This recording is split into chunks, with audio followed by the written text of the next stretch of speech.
في 18 من آذار من العام 2018 دفنت وحدات حماية الشعب الكردية جسد آخر مقاتليها الذين قضوا تحت ضربات سلاح الجو التركي في مدينة عفرين.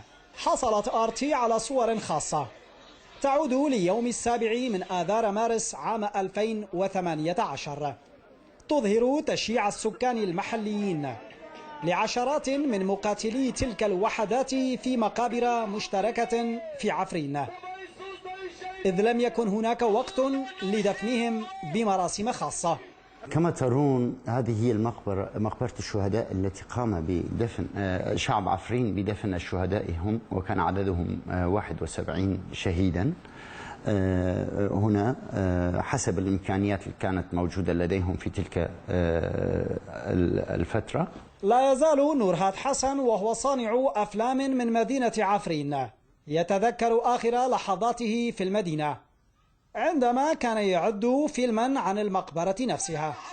الشاب فر من المدينة إلى القامشلي وهو كان شاهدا على حيثيات عمليات دفن مقاتلي الوحدات، وهو ينفي رواية أنقرة التي تتحدث عن مقبرة جماعية نفذها مقاتلون أكراد.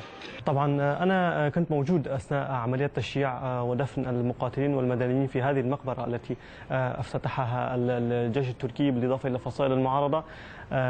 هؤلاء كانوا مقاتلين من قوات سوريا الديمقراطية بالإضافة إلى مدنيين قتلوا أو فقدوا حياتهم بالقصف التركي على عفرين.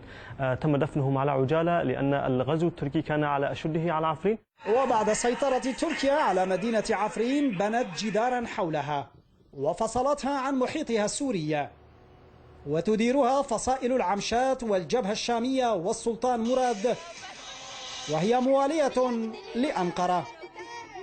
لم تترك وحدات حماية الشعب الكردية وراءها في مدينة عفرين سوى مقابر لمقاتليها وشجيرات زيتون حسب بياناتها الرسمية، فأن أغلب هذه المقابر نبشت وجرى تدمير بعضها من قبل الجيش التركي والفصائل السورية الموالية له، وسط دعوات لفتح تحقيق دولي حول هذه القضية. محمد حسن آرتي، القامشلي.